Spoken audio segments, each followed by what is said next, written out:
शावक श्री अरहंत सदा मंगलमय मोती मार्ग का करें प्रकाश मंगलमय सिर से प्रभु जो तेज स्वरूप में करे विलास सुधातन के मंगल साधक साधु पुरुष की सदा शरण हो धन्य घड़ी वह धन्य दिवस जब मंगलाचरण हो धन्य घड़ी वह धन्य दिवस जब मंगलमय मंगलाचरण हो तो ये सती परमात्मन मातृ सामोधान कथम तन वशत्वान बुद्ध के सान्य से हम सुगत नग धर्म वागधीशं शिवं वा जित भवम अभिवंदे वासुरं श्रीजिनं वा णम्यूण जिणं वीरं अनंत वर्णान दंसन शावं वोच्छामिनियम सारं केवली सुध केवली हरिणं जो पश्यति अपारं अवधपुट्टं अनन्यं नियतम् अवशेषमसंयुक्तं तं सुदृढं बियाडीः अवधपुट्टे अनन्य नियत अवशेष जाने आत्मो संयोग विवेक नहीं करे जो शोध नहीं उसको संयोग विरहित भी कहे जो शोध नहीं उसको करे। श्री नियम सार जी परमात्मा शुद्ध भावाधिकार गाथा क्रमांक 40 के बाद उद्ग्रत समय सार जी का 11वां कलश। 40वीं गाथा में आत्मा में प्रकृति बंध, प्रदेश बंध, स्थिति बंध और अनुभाग बंध नहीं है और उदय भी नहीं है, यह बताया गया था। इस विषय की स्पष्टता के लिए पद्म प्रमलधारी देव ने टीका में एक समय सार जी का 11वां कलश उद्गत किया था कि ये बद्ध स्पष्ट आदि भाव उस स्वरूप से बाहर ही तैरते हैं, उसमें प्रवेश नहीं करते। ऐसे अवध स्पष्ट आत्मा की अनुभूति ही करने योग्य है। चूंकि शुद्ध भाव अधिकार यहाँ नियम सार जी का चल रहा है और शुद्ध भाव की चर्चा आने वाली है आगे अधिकारों में क्रमशः, तो उस दृष्टि को समझना बहुत जरूरी है। और समय सार जी की 14वीं गाथा के बाद वह 11वां कलश है और 11वां कलश समझने के लिए 14वीं गाथा को समझना पड़ेगा। और 14वीं गाथा के निश्चय व्यवहार परक जो टीका अमृतचंद स्वामी की है वह अद्भुत है और उसके ऊपर जो भावार्थ जयचंद जी छाबड़ा का वो भी अद्भुत है। एक बार अगर इस विषय को हम बहुत अच्छे से समझ लें तो हमें समस्त जनागम को और अध्यात्म और आगम की शैली को समझने में सहजता रहेगी और हमारे अंदर भ्रम दूर होगा और जहाँ भ्रांति मिटती है वहाँ शांति मिलती है। यद्यपि आगम के आधार पर निर्णय करते हैं तो विकल्पात्मक स्तर पर निर्णय स्पष्ट हो जाता है। जब विकल्पात्मक स्तर पर निर्णय स्पष्ट होता है तो वस्तु स्वरूप को समझ के जब जीव अपने अवध स्पष्ट अनन्य नियत अवशेष और असंयुक्त आत्मा को देखता है तो उसे शुद्धात्म उपलब्धि होती है और उसका मुक्ति मार्ग क्रमशः प्रारंभ होता है और सम्यक से वह सिद्ध दशा को प्राप्त करता है। हम सभी को भी यही इष्ट है, इसलिए अपन इसको बहुत गहराई से समझने का प्रयास करें। आचार्यों के मंतव्य को बहुत ध्यान से और एकाग्रता से इस विषय को समझें, चूँकि ये गंभीर विषय है। थोड़ी सी भी चूक हमें विषय स्पष्ट नहीं होने देगी। यहाँ किस दृष्टिकोण से बात कही जा रही है, यहाँ आचार्य देव क्या कहना चाह रहे हैं, थोड़ा सा अपन समझने का प्रयास करें।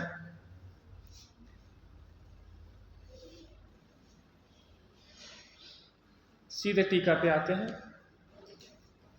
अबद्ध,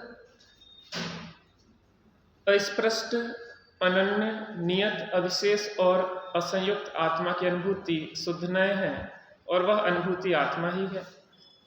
इस प्रकार एक आत्मा ही प्रकाशमान है। शुद्ध नय आत्मा की अनुभूति या आत्मा सब एक ही है, अलग अलग नहीं है। ऐसे आत्मा की अनुभूति कैसे हो सकती है? ग्रंथ चल रहा है नियम सार जी। नियम सार जी में उद्घृत 11वां कलश समय सार जी का पद्म प्रमलधारी देव ने लिया है और उस कलश के परिशुद्ध भाव अधिकार के स्पष्टीकरण के लिए समय सार जी की 14वीं गाथा के आधार पर जनागम की शैली को समझने का हम प्रयास कर रहे हैं, जिसमें हमें नियम सार जी का शुद्ध भाव अधिकार समझ में आया। थोड़ा गंभीर विषय है, थोड़ी गंभीरता से अपन समझें, एकाग्रता से। अब जिस आत्मा की अनुभूति की बात कर रहे हैं, अबद्ध, स्पष्ट, तो प्रश्न किया शिष्य ने, ऐसे आत्मा की अनुभूति कैसे हो सकती है? कैसे आत्मा की अबद्ध, अस्पृष्ट, अनन्य, नियत, अविशेष और असंयुक्त आत्मा की अनुभूति हो सकती कि नहीं हो सकती? नहीं, ये हो सकती है। तो हो सकती है तो कैसे हो सकती है? प्रश्न ये खड़ा हुआ है। बद्ध, स्पष्ट आदि भावों के अभूतार्थ होने से यह अनुभूति हो सकती है। इस पे काफी चर्चा हो चुकी इस पंक्ति के ऊपर कि बद्ध, स्पष्ट आदि भावों के अभूतार्थ होने से। अभूतार्थ का अर्थ अपन ने यहां कहा था, भूत माने होना है, भूत माने होना। यहां पे अभूतार्थ अर्थ माने होता है प्रयोजन।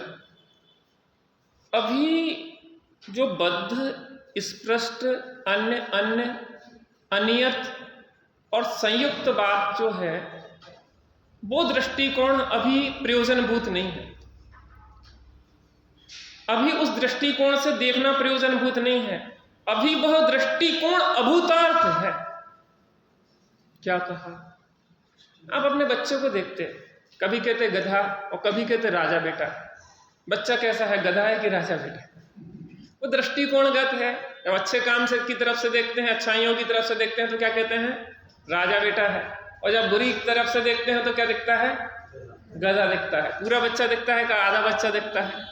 जब राजा दिखता है तो पूरा दिखता है और गधा दिखता है तो पूरा दिखता है। ऐसे आत्मा, क्योंकि अभी लोग व्यवहार में जीना है तो व्यवहार भूतार्थ, सत्यार्थ कहेंगे, वहां वो प्रयोजन भूत है। लेकिन यहाँ पे अभी अनुभूति की बात है, शुद्ध आत्मा की अनुभूति की, तो यहाँ पे उसको क्या कह रहे हैं? व्यवहार के दृष्टिकोण को, भेद के दृष्टिकोण को, संयोग के दृष्टिकोण को अभूतार्थ और असत्यार्थ क्यों कह रहे हैं? क्योंकि आत्मा की उपलब्धि करना। काय के लिए कह रहे हैं? आत्मा की उपलब्धि के। अब इसमें इस बात को स्पष्ट कर रहे हैं, एक बार सामान्य रूप से चर्चा करके आगे बढ़ते हैं।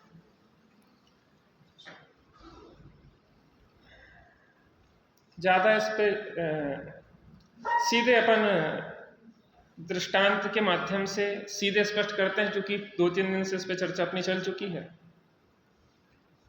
तो इस पे ज्यादा समय नहीं देते हैं विषय को, अपन को आगे बढ़े। जिसमें आप इस चित्र को देखिए, मैं आपको टीका पढ़ के सुनाता हूं। जिस प्रकार जल में डूबे हुए कमलनी पत्र का जल से स्पर्शित पर्याय की ओर से अनुभव करने पर, देखने पर जल से स्पर्शित होना भूतार्थ है। जल से स्पर्शित है कि नहीं है? जो कमलनी पत्र है, जल में ही रहता है, जल से अलग नहीं रहता है, और जल में ही एक तरह से कहें डूबा रहता है। तो जल में डूबा है कि नहीं है? बराबर है। अवस्था में देखेंगे, बाहर से देखेंगे तो डूबा हुआ है। स्वीकार करते कि नहीं करते? करते हैं, सभी स्वीकार करते हैं। तथापि जल से किंचित मात्र भी स्पर्शित न होने योग्य कमलनी पत्र के स्वभाव के समीप जाकर अनुभव करने पर जल से स्पर्शित होना अभूतार्थ और असत्यार्थ है। अब इसके स्वभाव की तरफ गए, कमलनी का पत्ता लिया और ऐसा झटका रहा, पानी कितना रहेगा? बिल्कुल नहीं। कैसा रहेगा?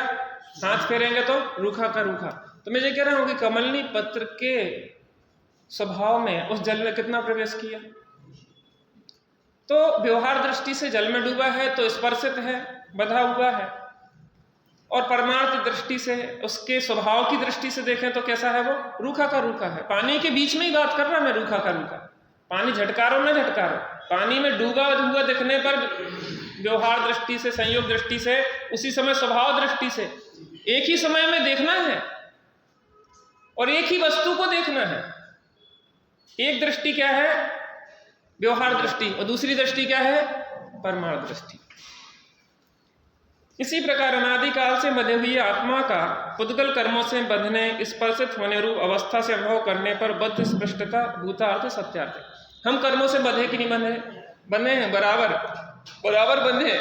अगर कर्मों से न बंधे होते तो संसार में नहीं रहते, कर्मों से न बंधे होते तो मनुष्य गति में नहीं होते, कर्मों से बंधे नहीं होते तो यहां बैठे नहीं होते, कर्मों से बंधे नहीं होते तो 4 गति 84 लाख योनियों के डंडे और दुख नहीं खाते, डंडे नहीं खाते और दुख नहीं भोगते, बराबर है। लेकिन मैं आपसे जो पूछ रहा हूं, तथापि पुद्गल से किंचित मात्र भी स्पर्शित न होने योग्य आत्म स्वभाव के समीप जाकर अनुभव करने पर बद्ध स्पष्टता अभूतार्थ और असत्यार्थ है। मैं स्वभाव के नजदीक जाके देख रहा हूं, स्वभाव के अंदर, अपने स्वभाव में इन संयोगों को गौण कर दिया मैंने, इस शरीर को गौण कर दिया, इन मोहरागदिश के भावों को गौण कर दिया, और इन भेदात्मक आत्मा के ही गुण पर्यायों को भी गौण कर दिया। 6वीं और 7वीं गाथा में समयसार जी के में लिया, नहीं प्रमत्त, नहीं अप्रमत्त, नहीं ज्ञान, नहीं दर्शन, नहीं चारित्र, गुण भेद और पर्याय भेद को भी गौण कर दिया। और मैं अब शुद्ध आत्मा को देख रहा हूं तो मुझे कैसा दिखाई देगा? कैसा दिखाई देगा? कर्मों से बंधा दिखाई देगा कि अबद्ध दिखाई देगा? संयोगों से स्पर्शित दिखाई देगा कि अस्पर्शित दिखाई देगा? एक ही वस्तु को देखने के 2 दृष्टिकोण। अभी इसी स्थिति में, अभी अगर अपन व्यवहार दृष्टि से देखें तो मनुष्य गति में हूं, कर्मों से बंधा हूं, सुख दुख को भोग रहा हूं। और परमार्थ दृष्टि से अगर देखूं तो कैसा दिखाई दूंगा? कर्मों ने मुझे छुआ भी नहीं है, मुझे संयोगों ने छुआ भी नहीं है, शरीर ने मुझे कुछ भी पकड़ा, बराबर। एक बात आगे, जैसे कुंडा, घड़ा, खप्पड़ आदि पर्यायों से मिट्टी का अनुभव करने पर अन्यत्र वे अन्य हैं, जुदे हैं, यह भूतार्थ सत्यार्थ है। ये दृष्टिकोण झूठा है कि सही है? बराबर है, सत्यार्थ है। व्यवहार भी निश्चय व्यवहार सम्यक श्रुति ज्ञान के अंश है, ज्ञानी के ही होते हैं, अज्ञानी के नहीं होते। तो व्यवहार भी सही है कि नहीं है? भगवान की वाणी में आया है कि नहीं आया है ये कथन? बराबर है। इस दृष्टिकोण से बराबर है। ये अलग अलग चीजें आपको दिखाई दे रही ना, अलग अलग हैं, अलग अलग हैं, अलग अलग प्रयोजन है, अलग अलग यूज है इनके, तभी अलग अलग बनाई जाती है, ऐसा नहीं है। कल अपन ने बात की थी ना, गोलक भी है और घड़ा भी है, दोनों में संग्रह होता है। एक में धन का संग्रह होता है, एक में जल का संग्रह होता है। जिसमें धन का संग्रह होता है गोलक में, उसमें जल का संग्रह नहीं होता, जिसमें जल का संग्रह होता है उसमें धन का संग्रह नहीं होता। दोनों मिट्टी के हैं ना, मिट्टी के होते हुए भी दोनों का अपना प्रयोजन है कि नहीं है? लेकिन लेकिन लेकिन अभी पर्याय दृष्टि से भेद दिखाई दे रहा है। अब इसके स्वभाव के नजदीक, अभी पर्याय के नजर से देख रहे थे, पर्याय दृष्टि से पर्यायार्थिक चक्षु को खोल के देख रहे थे। अब द्रव्यार्थिक चक्षु से देखें आप ही लोग इसको। अभी काय से देख रहे हैं? पर्यायार्थिक न्याय की आंख से देख रहे थे, अब आप इसको द्रव्यार्थिक न्याय की आंख से देखें, ठीक है ना? अब देखो कैसा दिखाई देगा। तथापि सर्वथा अस्खलित सर्व पर्याय भेदों से किंचित मात्र भी भेद रूप न होने वाले, पर्याय भेदों से किंचित भी भेद रूप न होने वाले एक मिट्टी के स्वभाव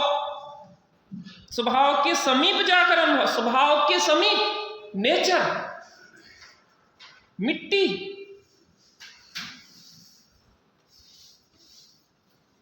स्वभाव के समीप जाकर अनुभव करने पर अन्यत अभूतार्थ है और असत्यार्थ है।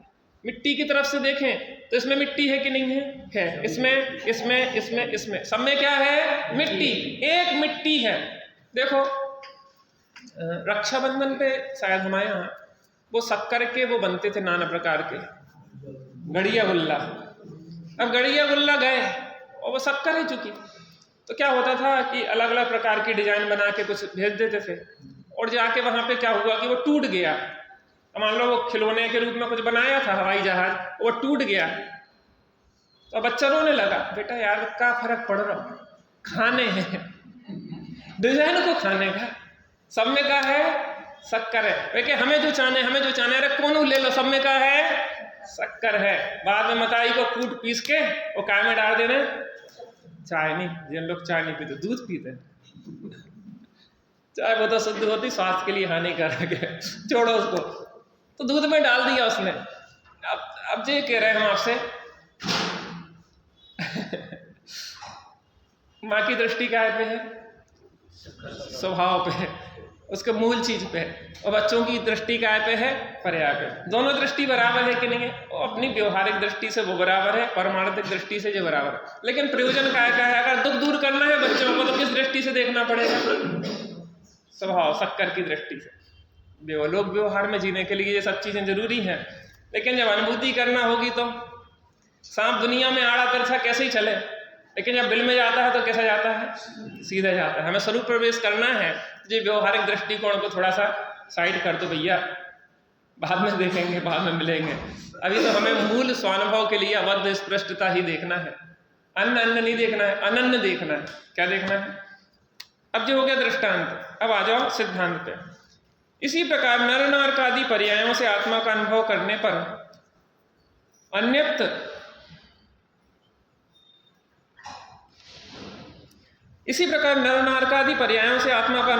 पर अन्यत्र भूतार्थ सत्यार्थ है, तथापि सर्वथा अस्खलित सर पर्याय भेदों से किंचित मात्र भेद रूप न होने वाले एक चैतन्याकार आत्म स्वभाव के समीप जाकर अनुभव करने पर अन्यत्र अभूतार्थ और असत्यार्थ। विविधता है। स्वर्गों के देवों को बढ़िया व्यवस्था है, विमान है, देवांगनाएं है, पहुंचते ही से एंट्री जैसी होती ना, आइए स्वामी आइए, आपका स्वागत है, और बढ़िया उनके स्वागत में देवांगनाएं देवगण उनके अधीनस्थ खड़े हैं और बढ़िया अच्छा ठाट बाट चल रहा है, अच्छा हो रहा है। तीर्थंकर जन्मे हैं तो रत्न बरस रहे हैं, देवगण आ रहे हैं और सब हो रही हैं, गजब बात है। पर यार दृष्टि से फर्क तो है ना। नरक में जाएंगे तो वहां भी स्वागत होता है, ऐसा नहीं है कि बिना स्वागत के रहते हो। क्या कहा? सर के बल गिरता है। एक जन यहाँ पे आ जाओ निकल के, देखो आगे बाद में वालों को लोगों को, आप ऐसे आ सकते निकल के, आप इस तरफ से रख जाओ, आप इस तरफ आ जाओ सीट पे, कोई दूसरा बैठ जाएगा, है ना? बहुत बढ़िया। अब मैं ये कह रहा वहां भी स्वागत होता है, बहुत बढ़िया तरीके से स्वागत होता है। पहले तो सिर के बल गिरा, अब सिर के बल जब वो गिरा तो उछला फुटबॉल जैसा, जैसे टच हुआ तो प्रकृति स्वागत करती है। पहले तो बिच्छू सहस डसे नहीं, जिसको हजारों बिच्छुओं ने काट खाया हो, ऐसी पीड़ा सीधे टच होते थे। और अभी संभल ही नहीं पाया था, फुटबॉल जैसा उचक ही रहा था, तो और स्वागत के लिए खड़े रहे चारों तरफ से घेर के लोग, आइए। और स्वागत करने का थोड़ा तरीका अलग है। स्वर्ग में स्वागत फूल मालाओं से होता है, और यहाँ पे होता है तलवार भाले और जे और मुगदर और सब, और जैसे ही आए धनादन, वो समझ ही नहीं पाया कि हुआ क्या है, हुआ क्या है। हाँ नरक को, हाँ साकल कहाँ से आ गई? साकल इसलिए आ जाती, वो विक्रिया से वो देवगण नारकी आपस में बना के सब बना, अस्त्र शस्त्र कोई अलग से नहीं लाते, उनके हाथ ही बन जाते, वही अस्त्र शस्त्र स्वयं बन जाते, तो सांकले में खुद बना लेते, दूसरे नारकी लपट जाएंगे वो तकलीफ देने के लिए। अब मैं पूछ रहा हूँ, वहां पे बिल्कुल खटाखट शुरू हो गई मारधाड़। एंट्री तो होती कि नहीं होती? व्यवहारिक दृष्टि से अंतर है कि नहीं है? मनुष्य स्त्रियों से देव और नारकी पर्याय में अंतर है कि नहीं है? लेकिन अब थोड़ा सा स्वभाव के नजदीक जाके बात करेंगे। हाँ, तथापि सर्वतः अस्खलित सर पर्याय भेदों से किंचित मात्र भेद रूप न होने वाले एक चैतन्याकार आत्म स्वभाव के समीप जाकर अनुभव करने पर अन्यत अभूतार्थ या सत्यार्थ है। अब मैं एक चैतन्यकार एकमात्र चेतना के रूप में ही यहां देखने का प्रयास करूं तो मनुष्य, त्रियंश, देव और नारकी में क्या दिखेगा? चैतन्य अकेला दिखेगा कि और कुछ दिखेगा? इसमें भी चैतन्य, इसमें चैतन्य, इसमें चेतना, उसमें भी चेतना। देखने की दृष्टि किस समय में? उसी समय में। किस वस्तु में? एक ही वस्तु में एक ही समय में देखने की दो दृष्टि, एक पर्याय दृष्टि से और दूसरी द्रव्य दृष्टि से। एक पर्यायार्थिक चक्षु से, दूसरा द्रव्यार्थिक चक्षु से। एक उभय चक्षु भी होता है। उभय माने साथ में देखना। मनुष्य जीव, देव जीव, त्रियंच जीव और नारकी जीव, ये उभय प्रमाण दृष्टि जिसे कहते हैं। वस्तु को पहले प्रमाण दृष्टि से समझो, पूरी वस्तु को समझो द्रव्य गुण पर्यायात्मक, फिर प्रयोजन साधने के लिए मुख्य गुण करो। जिसको प्रमाण का ज्ञान नहीं है उसके नए नहीं होते, नयाभास होते हैं। पहले वस्तु को पूरा समझ तो लो, वस्तु को समझने के बाद फिर प्रयोजन बस मुख्य गुण करो। क्या करो? मुख्य गुण, मुख्य गुण, मुख्य गुण।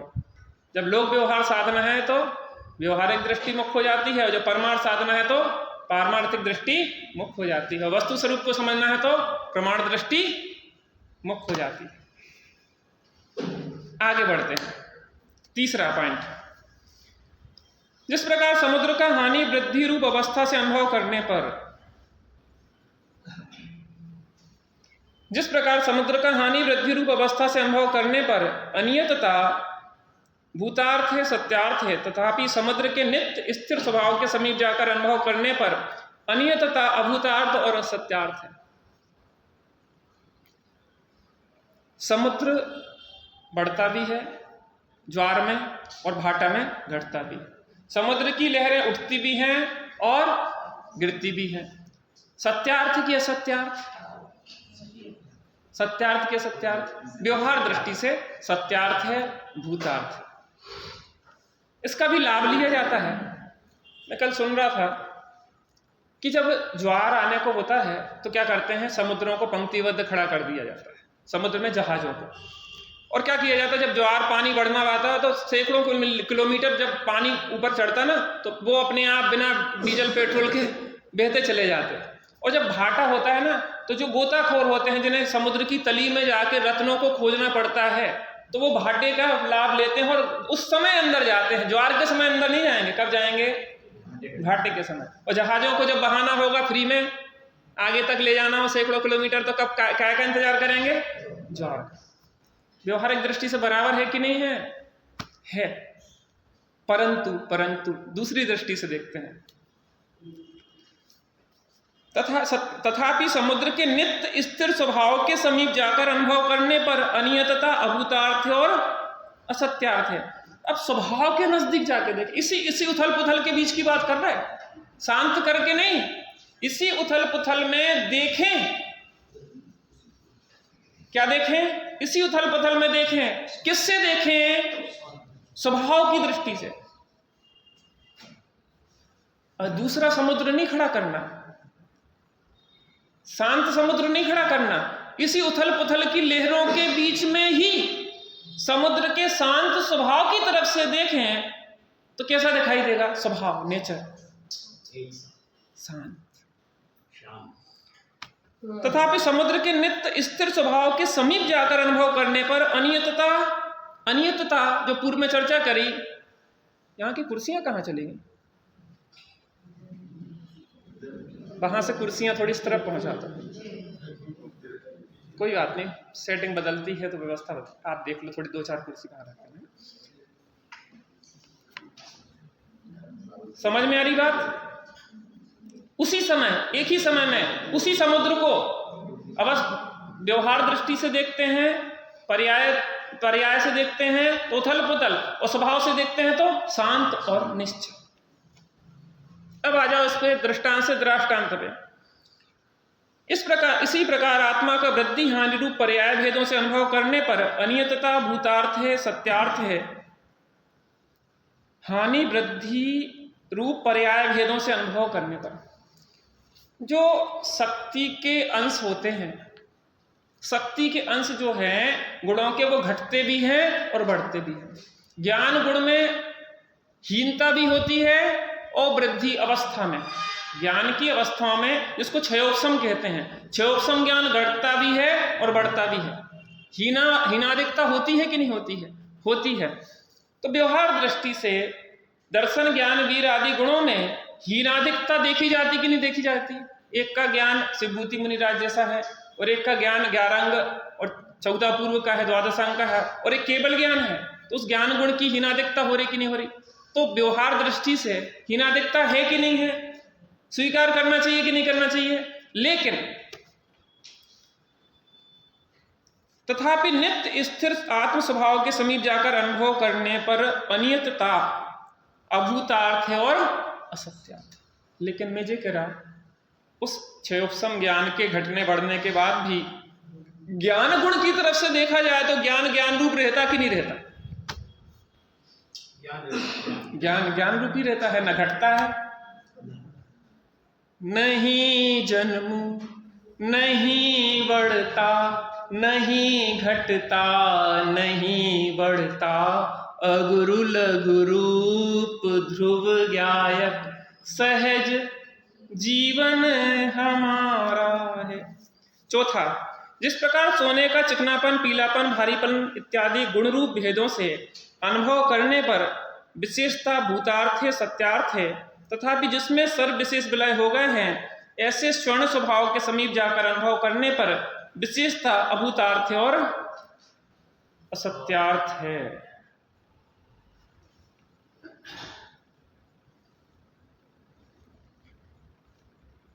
एक पर्याय से देखने की दृष्टि, एक स्वभाव से देखने की दृष्टि। जब पर्याय से देख रहे हैं वो दृष्टि बराबर है। खरीदने जाओगे तो डिजाइन भी देखना पड़ेगी और सब चीज़ कैसी क्या है, साइज भी देखना पड़ेगा कि 6 नंबर चाहिए कि 7 नंबर, जो भी चलता हो, वो आभूषण का साइज, डिजाइन, सब कुछ देखेंगे। जिस प्रकार सोने का चिकनापन, पीलापन, भारीपन इत्यादि गुणभेद रूप से अनुभव करने पर, अब चूंकि अभी गुणभेद की तरफ से देखें तो सोना कैसा है? पीला है। सोना कैसा है? चिकना है। सोना कैसा है? भारी है। सोना कैसा है? कठोर है कि नहीं है? और इस दृष्टि से समझना जरूरी भी है। सोने को समझे बिना सोने तक नहीं पहुंच सकते। सोने का गुणभेद और पर्याय भेद समझना पड़ेगा। कैसे समझना पड़ेगा? गुणभेद और पर्याय भेद से समझे बिना वस्तु को नहीं समझा जा सकता, और गुणभेद और पर्याय वेद में ही अटके रहने वाले को वस्तु की अनुभूति नहीं होती।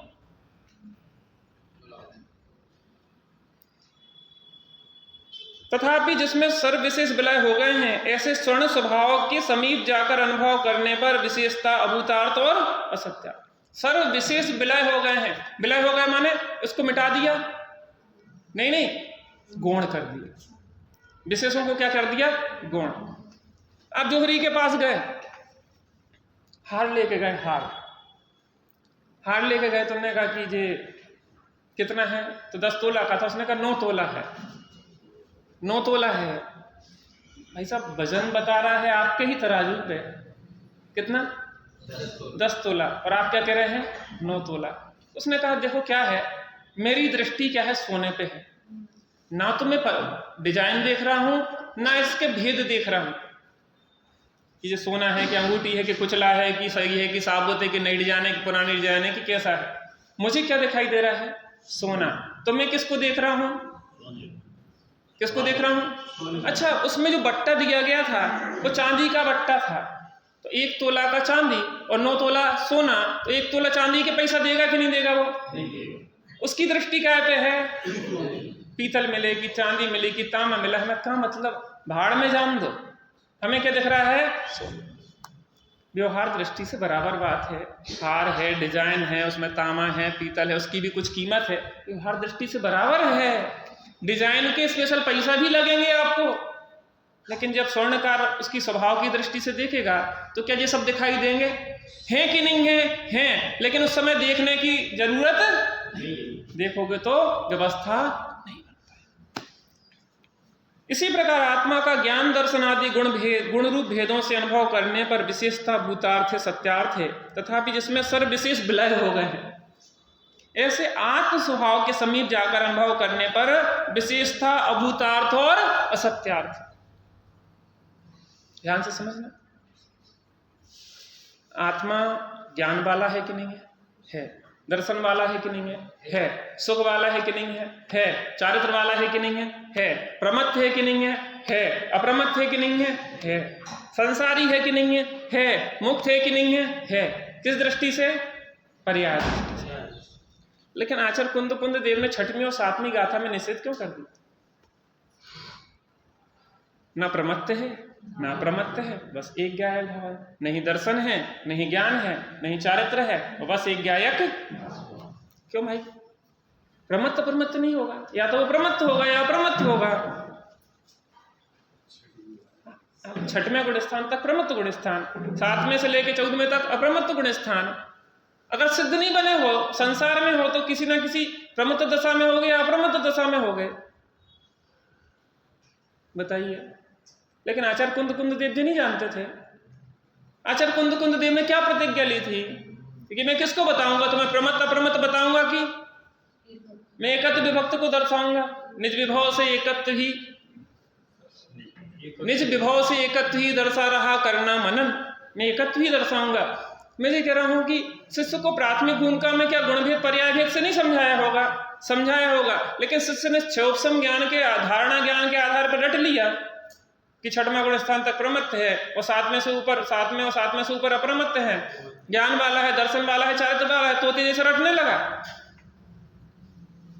चले मूर्ख,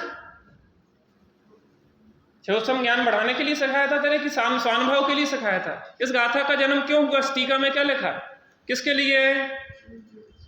ऐसे आत्मा की अनुभूति हो सकती कि नहीं हो सकती? किसकी? अवध स्पृष्ट अनन्य नियत अविशेष और असंयुक्त आत्मा की, उसकी अनुभूति कराना है। बात समझ में आ रही कि नहीं आ रही? तो उस समय क्या करना पड़ेगा? फिर इसको विशेषों को क्या करना पड़ेगा? गुण, और सामान्य को क्या करना पड़ेगा? मुख्य।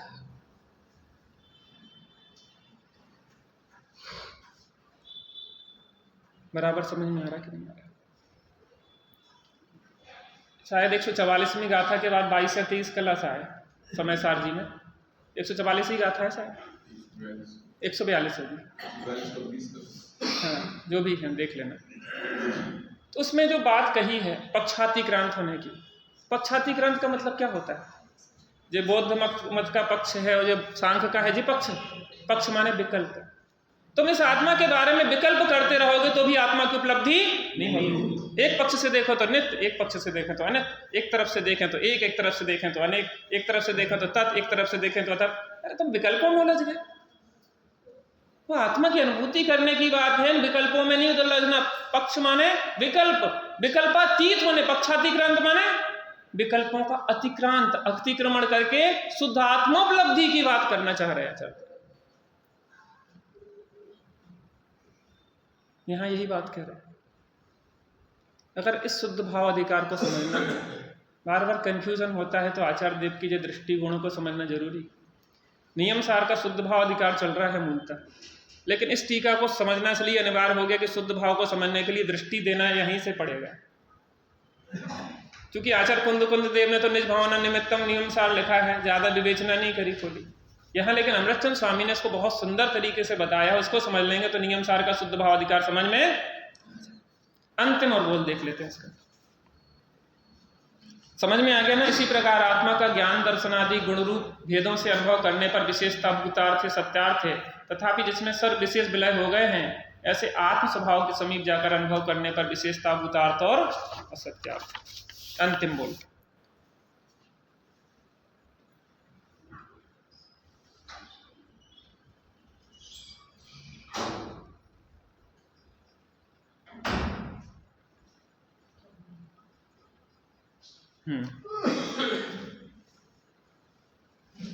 जिस प्रकार अग्नि जिसका निमित्त है, ऐसी उष्णता के साथ संयुक्त रूप तप्तता रूप अवस्था से जल का अनुभव करने पर जल की उष्णता रूप संयुक्तता भूतार्थ सत्यार्थ है, तथापि एकांत शीतलता रूप जल स्वभाव के समीप जाकर अनुभव करने पर उष्णता के साथ जल की संयुक्तता अभूतार्थ या सत्यार्थ है।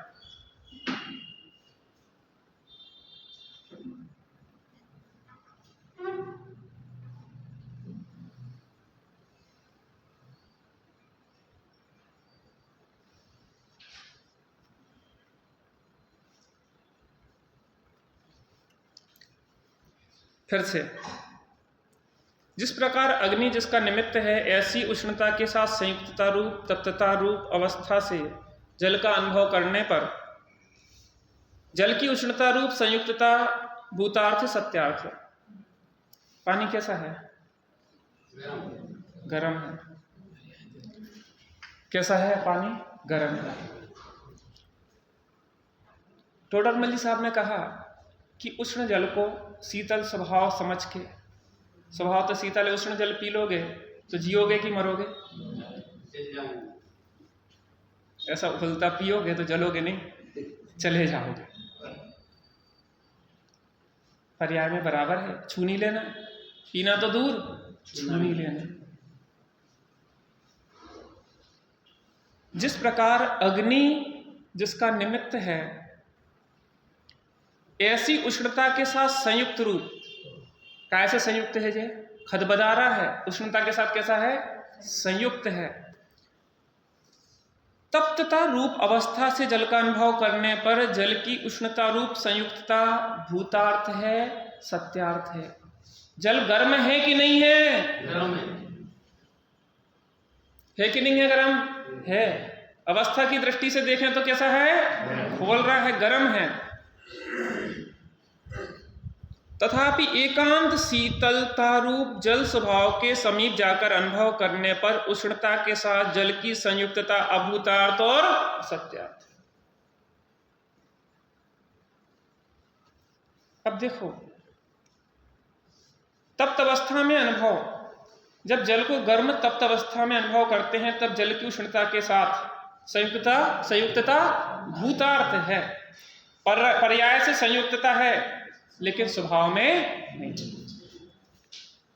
स्वभाव के निकट अनुभव, जब जल के स्वभाव शीतलता के निकट जाकर देखते हैं तब वही उष्णता के साथ संयुक्तता अभूतार्थ है। बस अलग अलग, पहले ठंडा कर लें तब ठंडा देखें उसको।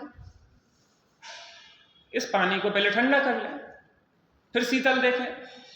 इसी तप्त अवस्था में ऐसा शीतल स्वभाव देखें। क्या कहा?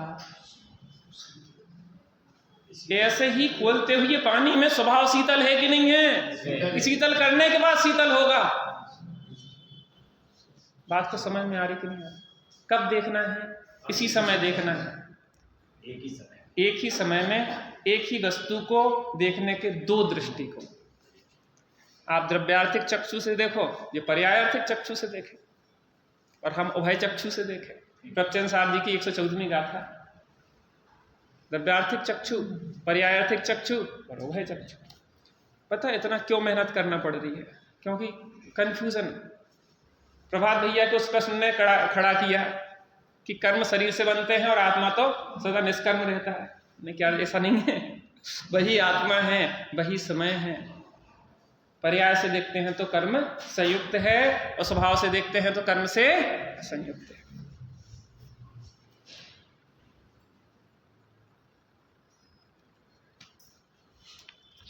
उसी प्रकार कर्म जिसका निमित्त है, ऐसे मोह के साथ संयुक्तता रूप अवस्था से आत्मा का अनुभव करने पर संयुक्तता भूतार्थ सत्यार्थ है। तथापि जो स्वयं एकांत बोध रूप है, ज्ञान रूप है, ऐसे जीव स्वभाव के समीप जाकर अनुभव करने पर संयुक्तता अभूतार्थ है और सत्यार्थ।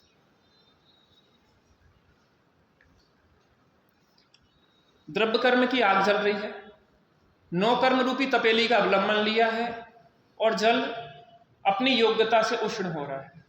कितनी चीजें होंगी? द्रव्य कर्म रूपी अग्नि का अवलंबन, 9 कर्म रूपी द्रव्य कर्म रूपी अग्नि का उदय, 9 कर्म रूपी तपेली का अवलंबन, और पानी अपनी योग्यता से उष्ण हो रहा है। कैसे हो रहा है? अपनी योग्यता से।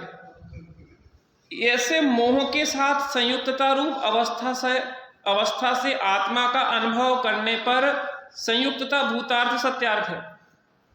पता, द्रव्य क्रोध का उदय आया, हमें द्रव्य क्रोध का उदय आया और आपने सामने से हमें गाली दी, तो द्रव्य कर्म का उदय और 9 कर्म का अवलंबन, और मैं क्रोध में तमतमा गया, तो मैं क्रोध से संयुक्त हूं कि नहीं हूं?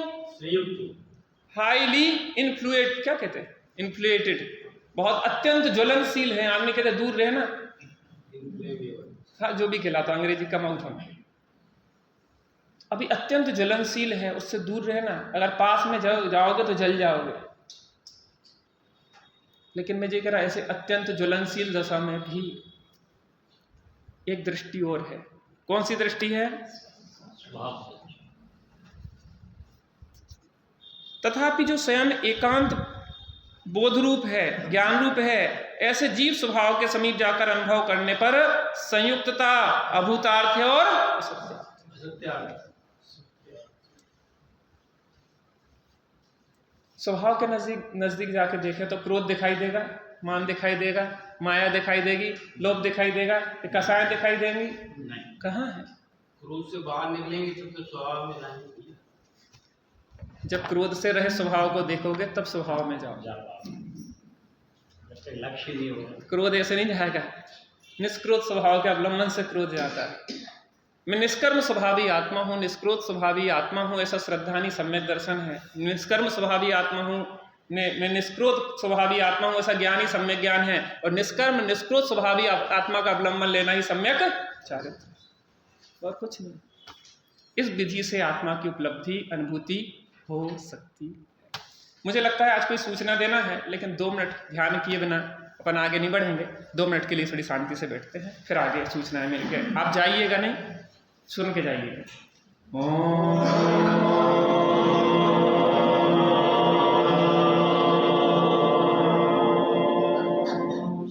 शांति शांति शांति।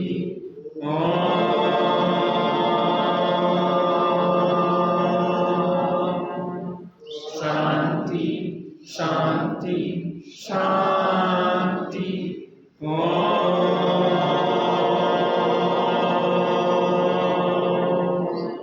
शांति शांति शांति। देखने की दृष्टि। जो शुद्ध जाने आत्म को वह शुद्ध आत्म ही प्राप्त हो, जो अशुद्ध जाने आत्म को अशुद्ध आत्म ही प्राप्त हो।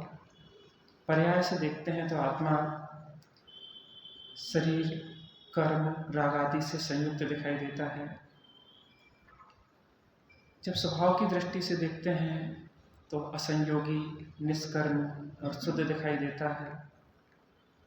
आत्मा की अनुभूति करने के लिए आत्मा को अबद्ध, अस्पृष्ट, अनन्य, नियत, अविशेष और असंयुक्तता की दृष्टि से देखना होगा।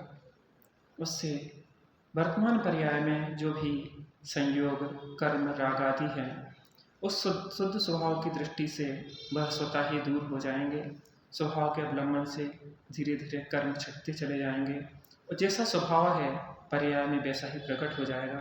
लेकिन पर्याय में विकृति और संयोगों के बीच में भी स्वभाव विकृत और मलिन नहीं हो गया। यहाँ इस गाथा में और नियम सार जी के शुद्ध भाव अधिकार में उसी की दृष्टि कराना चाह रहे हैं कि आत्मा में प्रकृति बंध, प्रदेश बंध, स्थिति बंध और अनुभाग बंध नहीं है।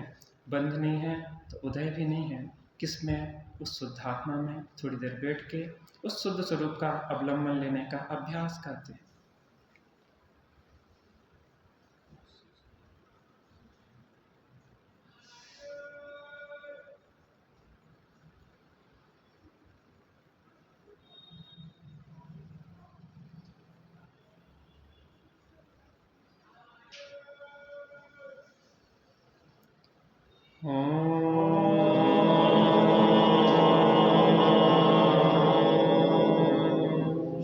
शांति शांति शांति।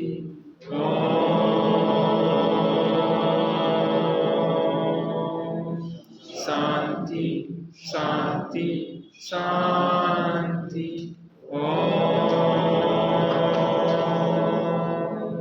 शांति शांति शांति। सहजानंदी शुद्ध। आप लोग बैठे रहे, बस सूचना ऐसा आपको जो भी आना। भैया एक माइक सेट कर दिया यहाँ पे संकेत।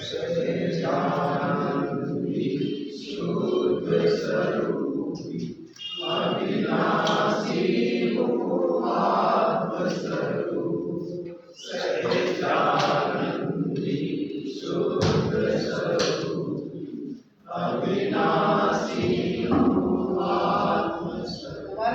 अनिश्चितकालीन शिविर के लिए इंदौर से सुमित जी शास्त्री आपको हार्दिक आमंत्रण देने के लिए पधारे हैं, वो पूरी रूपरेखा बता रहे हैं। तो आप जो है सभी ध्यान से सुनिए और सब परिवार उस 20 दिन के शिविर में